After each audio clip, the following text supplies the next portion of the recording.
Ahoy ahoy crew, let's build Endgame Cross Impact. So, Cross Impact is a melee physical skill. It deals 2,150% attack, costs 25 SP, it's a single target skill. Its property is based on your weapon, meaning you can use different converters to change the element.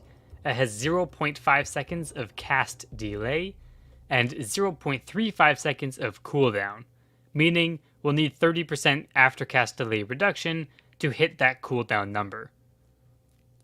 Cross Impact can also deal critical hits, and this build is made for base level 200, since that's when you get the most from it.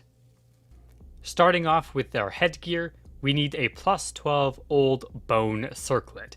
We'll enchant this with Acute 5, and the stat enchants on it don't matter, they're random. You can't really control that, whatever you get's fine. Acute 5 will give us a lot of critical rate and damage. And for the card in the headgear, we're going to use a Deep Sea King Dramoh. We're going to use two different combos that pertain to this card, so it's pretty important to get. In the middle headgear, we'll use a magical booster with 3% attack and 3 critical rate. In this, you have an option for the card. You can use a purple Ferus card, which is the best card for damage. You lose a little bit of HP, but you get damage. King Dramoh is the other option because it combos with Deep Sea King Dramoh. It doesn't give us much damage-wise, but it recovers a bunch of HP we lose when using King Dramoh. In the lower headgear, we have a few options. If you want critical rate, Fafnir mask is the best. If you want just raw damage, Scarlet Rose. And if you want stats and a little bit of attack maybe, Rosary in mouth is good. For the armor, you actually have two options kinda. So the best armor that gives the highest damage, the big number, plus 11 automatic armor A with power attacker force and a furious Ninetail card. This gives the most damage. But there's another option you could use, which is cheaper, but it gives a little bit less damage. That's a plus 10 strength Soutane with strength blessing, crit. In our final tests for this build, the automatic armor is about 4% stronger than the Soutane. And this is a plus 11 armor versus a plus 10 Soutane. If you use the Soutane, you still use a Furious Ninetail card, but you do have the option of swapping it out for something else.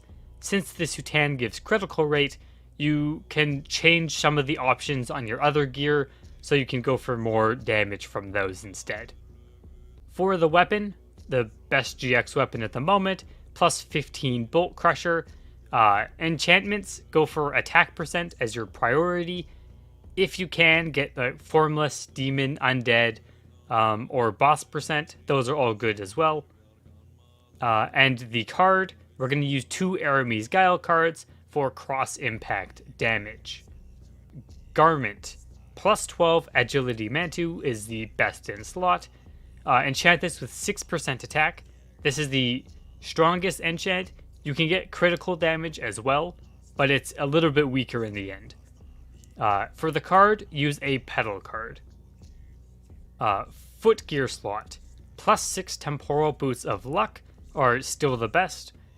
Fighting Spirit, Bear's Might are the enchants you want to aim for, and Deep Sea Merman is the card we're going to use because it's the other card that combos with our Deep Sea King Dramoh, giving us attack and extra critical damage.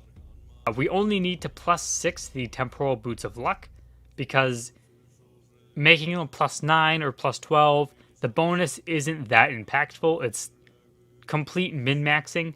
It obviously gives you a little bit more damage, a tiny bit of HP as well, but it's not important to get. You can use plus 6 and still do everything.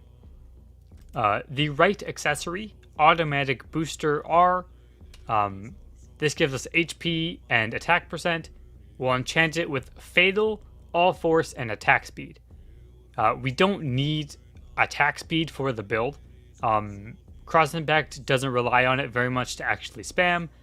The reason we use attack speed is it gives plus 20 attack, and that's better than the other enchants.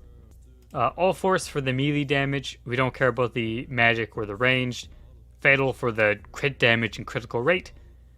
For the card, Revolver Buffalo Bandit card is the best damage card for now. You can also, if you want more critical rate, use an Ominous Heater card. But Revolver Buffalo Bandit is better damage-wise. Now, onto the left accessory, we'll use a King Smith's Strong Insignia, because it gives a bunch of attack percent. The enchants on it, we're going for Strong, Sharp 5, or Sharp 4, and Strength. The stat, or Strength, doesn't matter that much. If you get, like, I don't know, Agility, Dex, Luck, they're all fine as well. Vit. Strength is just the best. Sharp 4 and Sharp 5 are almost identical, so it doesn't really matter which one you get. Strong combos with our Bear's Might from our Temporal Luck Boots, giving us 25% all size damage, which is very strong. The card, if you want the cheapest option, Shotgun Buffalo Bandit is great. It combos with the Revolver Buffalo Bandit. You get a bunch of extra attack and strength. If you want to min-max your damage, Gigantus is usually better because it's just another large amount of flat attack. But it's kind of min-maxing and you don't really need to spend that Zenny, so a Shotgun Buffalo Bandit will do the job fine. For our pet, the best pet for Cross Impact is Orc Hero Pet. Gives 7% attack and 3% critical damage. There are two other options. Corrupted Wanderer gives critical rate and critical damage. This, you use Corrupted Wanderer as like the budget or your first pet. It's generally really cheap. Also, if you need the critical rate. Keel Deal 1 is another option that gives hit, attack speed, and melee damage.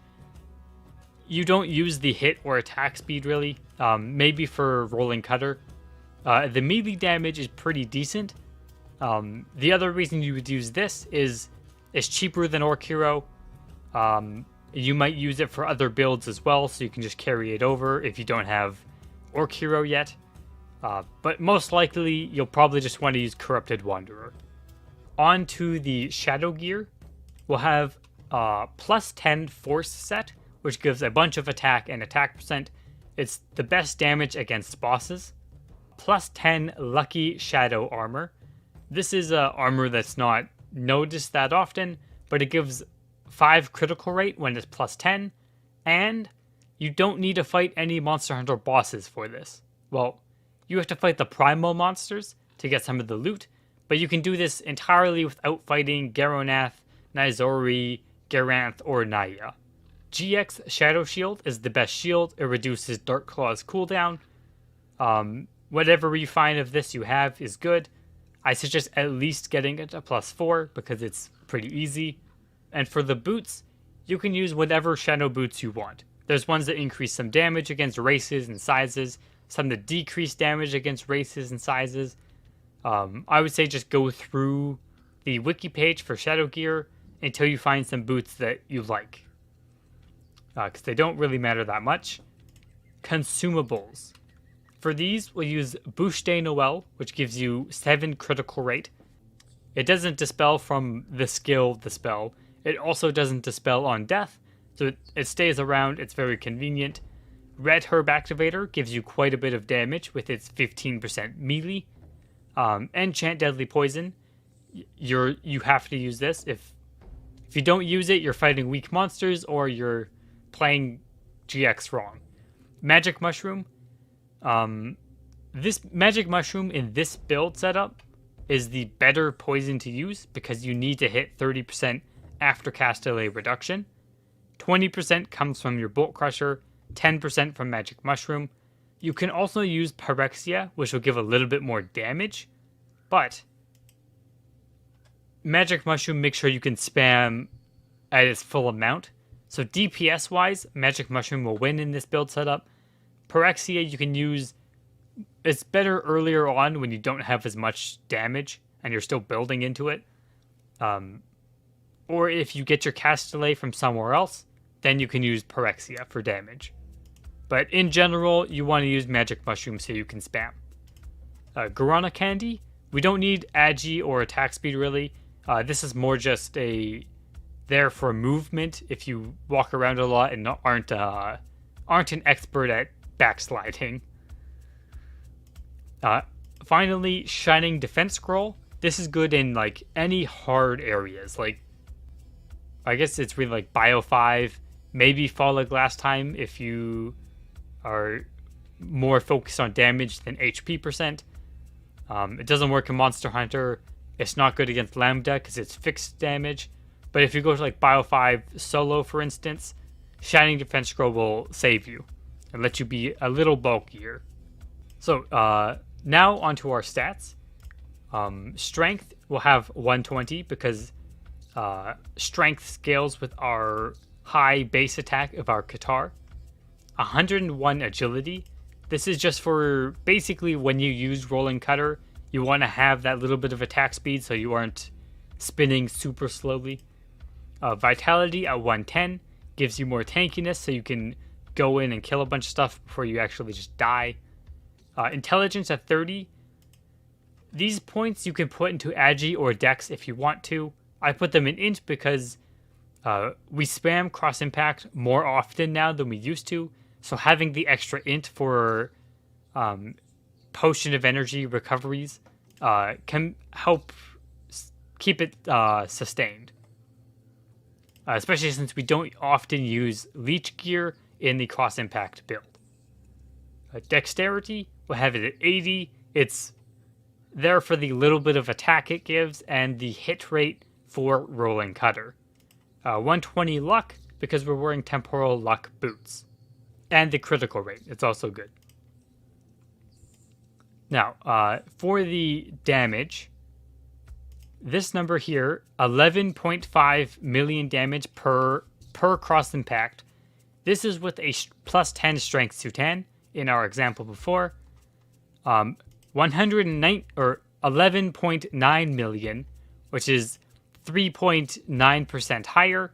This is the automatic armor.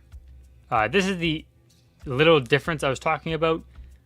Automatic armor is better, and maybe moving into the future, it'll min-max better, possibly.